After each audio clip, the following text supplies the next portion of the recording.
बच्चों आज हम आप लोग को बताने जा रहे हैं कि कॉन्ट्रैक्ट अकाउंट, ठीक है, ध्यान से सुनिएगा। कॉन्ट्रैक्ट अकाउंट, वो भी कैसा कॉन्ट्रैक्ट अकाउंट का फॉर्मेट बताने जा रहे हैं, तभी आप लोगों को गेस्ट पेपर का पूरा क्वेश्चन बच्चों समझ में आएगा, है ना।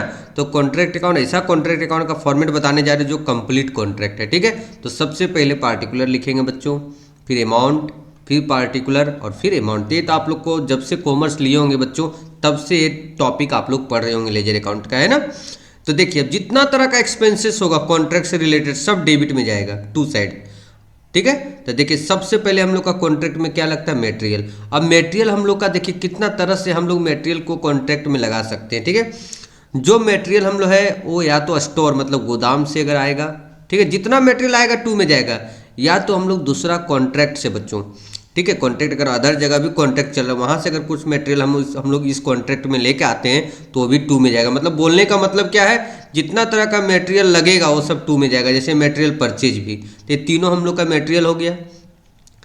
अब जब प्लांट है, ठीक है, सॉरी, जब कॉन्ट्रैक्ट है तो हम लोग का मशीन तो लगेगा ना, तो जितना का प्लांट लगाएंगे टू साइड में लिख दें, जितना का भी प्लांट लगाएंगे वो टू साइड में जाएगा, ठीक है। जितना मतलब कॉन्ट्रैक्ट से कोस्ट से रिलेटेड जितना हम लोग एक्सपेंसेस करेंगे सब टू में जाएगा। जैसे डायरेक्ट वेजेज, जितना लेबर पेमेंट वहाँ करेंगे सब वेजेज के श्रेणी में आएगा। तो to direct wages, to direct expenses, अगर कुछ एक्सपेंसेस भी होता है कॉन्ट्रैक्ट में जो कि कॉन्ट्रैक्ट का कॉस्ट को बढ़ाता है तो उसको बोलते हैं डायरेक्ट एक्सपेंसेस, वो आप लोग का टू में जाएगा, ठीक है। उसके बाद प्रॉफिट ऑन सोल्ड, ठीक है, profit on material your plant sold. अगर मान ली किसी मटेरियल को प्रॉफिट में बेचते हैं या तो प्लांट को हम लोग प्रॉफिट में बेचते हैं, जितना प्रॉफिट होगा बच्चों उसको हम लोग यहाँ पर लिखेंगे, ठीक है।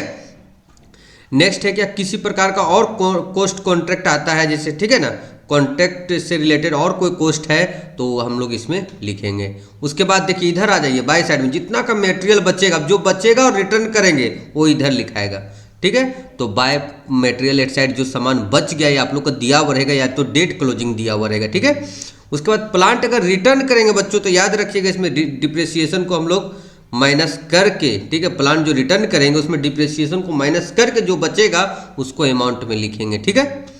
नेक्स्ट मटेरियल रिटर्न करेंगे तो भी हम लोग का इधर लिखेंगे, मतलब जितना मटेरियल अगर इंक्रीज हुआ तो टू में, डिक्रीज हुआ तो बाय में, मतलब जितना तरह का कॉस्ट होगा वो टू में जाएगा, जितना तरह का हम लोग का मटेरियल बच जाएगा, रिटर्न करेंगे, बेचेंगे, सब बाय साइड में जाएगा। जैसे sale of material, sale of, फिर की सॉरी उसके बाद क्या दिया हुआ है यहाँ, सेल ऑफ प्लांट भी होगा, ठीक है। अगर सेल ऑफ प्लांट भी हो सकता है यहाँ पर सेल ऑफ मटेरियल के बाद। बाय प्रॉफिट एंड लॉस, अगर किसी प्रकार का प्लांट डिस्ट्रॉयड हो गया, आग लग गया, डैमेज हो गया, या किसी प्रकार का चोरी हो गया, मटेरियल किसी भी प्रकार से चोरी हुआ, या किसी प्रकार का लॉस हुआ प्लांट का या मटेरियल का, तो हम लोग का बाय प्रॉफिट एंड लॉस में लिखेंगे। उसके बाद अगर मटेरियल को हम लोग ट्रांसफर कर दिए टू अदर कॉन्ट्रैक्ट, देखिए हम लोग यहाँ एक कॉन्ट्रैक्ट से मटेरियल को कहाँ भेज रहे हैं, अदर कॉन्ट्रैक्ट में भेज रहे हैं, ठीक है बच्चों। इसके बाद बच्चों आप लोग का अगर मटेरियल जो हम लोग सॉरी जो प्लांट हम लोग का बच जाता है, ठीक है बच्चों, जो प्लांट हम लोग का बच जाता है वो बाय प्लांट एट साइट लिख देंगे, ठीक है। जो प्लांट हम लोग का बच जाएगा इसको यहाँ पर हम लोग लिखेंगे, ठीक है। जितना का प्लांट लगाए उसमें से जितना रिटर्न हो गया, जितना हम लोग का सेल कर दिए और जितना हम लोग का डिस्ट्रॉयड हो गया, जो बचेगा वो प्लांट एट साइट यहाँ पर बच्चों लिखेंगे डिप्रिसिएशन काट के। उसके बाद बाय कॉन्ट्रैक्टी अकाउंट, मतलब जितना कॉन्ट्रैक्ट प्राइस में हम लोग को मिलेगा, जितना का कॉन्ट्रैक्ट था, टोटल कॉन्ट्रैक्ट प्राइस को हम लोग यहाँ पर बच्चों लिख देंगे, ठीक है। अब देखिए इधर क्रेडिट साइड ज़्यादा आएगा और डेबिट साइड क्या आएगा, कम आएगा, तो हम लोग को कहलाएगा टू प्रॉफिट एंड लॉस, जो कि हम लोग का प्रॉफिट होगा, है ना। और लॉस होगा बच्चों तो यही जो प्रॉफिट एंड लॉस है वो इधर आ जाएगा, ठीक है। तो वीडियो को लाइक कर दीजिए, चैनल को सब्सक्राइब कर लीजिए और यहाँ तक देखिए, इसलिए बहुत बहुत थैंक्स। मिलते हैं फिर नेक्स्ट वीडियो में गेस्ट पेपर का सोल्यूशन के।